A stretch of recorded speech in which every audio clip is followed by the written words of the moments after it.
जनपद के निकाय चुनाव में क्षेत्र में पहुंच रही लगातार हमारी टीम। आपको बता दें कि प्रत्याशियों से लगातार बात कर मुद्दे जानने का कर रही प्रयास। क्या किया अब तक, आगे क्या करेंगे, कि जानिए मुस्लिम निर्दलीय प्रत्याशी ने मुख्यमंत्री योगी आदित्यनाथ को क्यों किया धन्यवाद। प्रत्याशी ने कहा, मुख्यमंत्री प्रधानमंत्री के बताए रास्ते पर चलने की कोशिश करूंगा। आपको बता दें कि रुपैडिहा नगर पंचायत से नगर पंचायत अध्यक्ष पद के प्रत्याशी हैं मोहम्मद जुबैर फारूकी।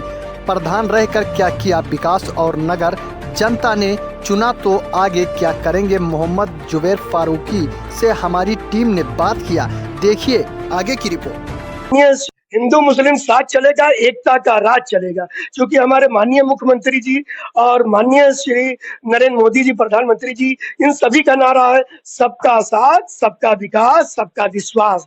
उनके ही मार्गदर्शन पे जो हमारे देश के प्रधानमंत्री हैं, जो हमारे प्रदेश के मुख्यमंत्री जी हैं, उनके ही बताए हुए रास्ते पे मैं चलने की पूरी कोशिश करूंगा। हमारे साथ मौजूद है जनपद बहराइच के रुपैडिहा नवगठित नगर पंचायत रुपैडिहा से जुबैर फारूकी जी। पिछले 15 साल प्रधान रहे हैं यहाँ के, और अब उन्होंने प्रधान रहते हुए क्या काम किया है और आगे नगर पंचायत में अगर अध्यक्ष हो जाते हैं, अगर चुनाव जीतते तो क्या कार्य करेंगे, इस पर हम बात करेंगे। स्वागत है आपका।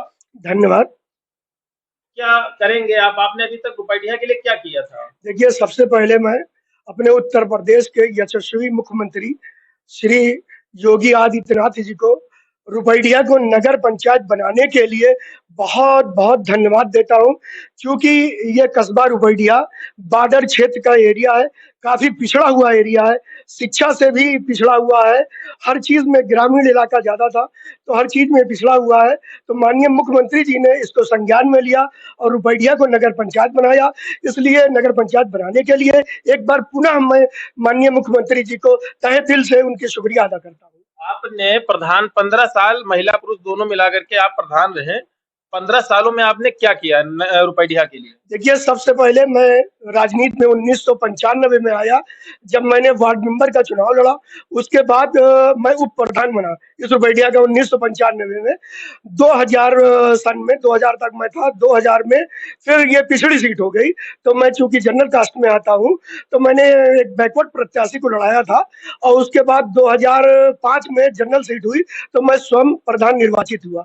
2010 में भी मैं प्रधान स्वयं निर्वाचित हुआ। 2015 में मेरी वाइफ निर्वाचित हुई, जो 2015 से 2020 तक। और उसके बाद फिर रुपैडिहा के लिए पिछले 15 सालों में क्या किया है? सबसे पहला वर्क मैंने किया, रुपैडिहा में सकरी गलियां थी, जिसका मैंने चौड़ीकरण किया। उसमें इंटरलॉकिंग लगाया गया और खड़ंजा रोडें बनाई गई।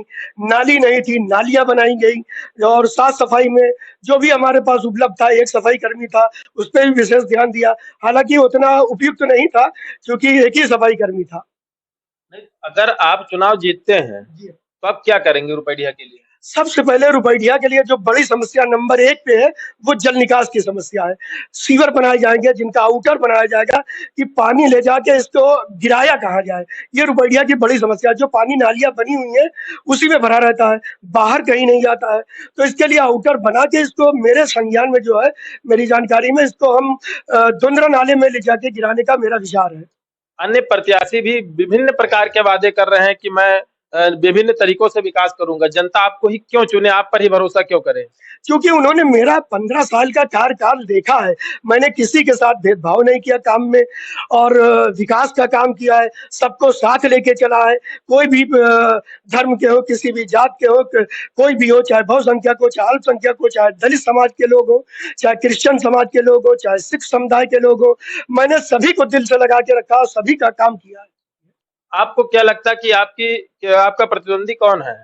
अब प्रतिद्वंदी मेरा फिलहाल तो मान के चलिए भाई, सत्ता शासन और चीज जो भाजपा की सरकार है, तो उनको प्रत्याशी जो बनाया गया है श्री डॉक्टर उमाशंकर जी को, तो वही मेरे मुख्य प्रतिद्वंदी है। रुपैडिहा में गंदगी की समस्या देखी जाए, जाम की समस्या देखी जाए, ये सब एक बड़ी समस्या के रूप में सामने आती है। अक्सर देखा जाता है कि जो नेपाल राष्ट्र को मार्ग जोड़ता है, उस मार्ग पर भी अगल बगल कूड़े पड़े दिखते हैं, कहीं कोई व्यवस्था सुव्यवस्थित नहीं दिखती है। क्या है इस पर आपका कहना? देखिए, चूंकि ये गांव पंचायत थी पूर्व में, तो जो भी राजस्व गांव होता है, ये सरकार का नियम था। सरकार हर गांव सभा में एक सफाई कर्मी देता था। चूंकि यहाँ की स्ट्रेंथ कम से कम 15 से 20, 20 से 25 ये स्ट्रेंथ है, इतने सफाई कर्मी होना चाहिए। तो ये तो सही है कि गंदगी थी, चूंकि सफाई कर्मी नहीं थे। अब नगर पंचायत हुआ है, तो सरकार हमको कम से कम 20-25 सफाई कर्मी तो देगी ही, उस पर सफाई पे हम विशेष ध्यान देंगे।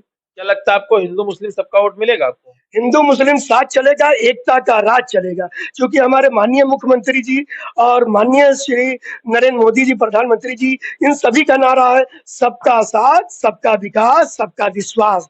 उनके ही मार्गदर्शन पे जो हमारे देश के प्रधानमंत्री हैं, जो हमारे प्रदेश के मुख्यमंत्री जी हैं, उनके ही बताए हुए रास्ते पे मैं चलने की पूरी कोशिश करूंगा।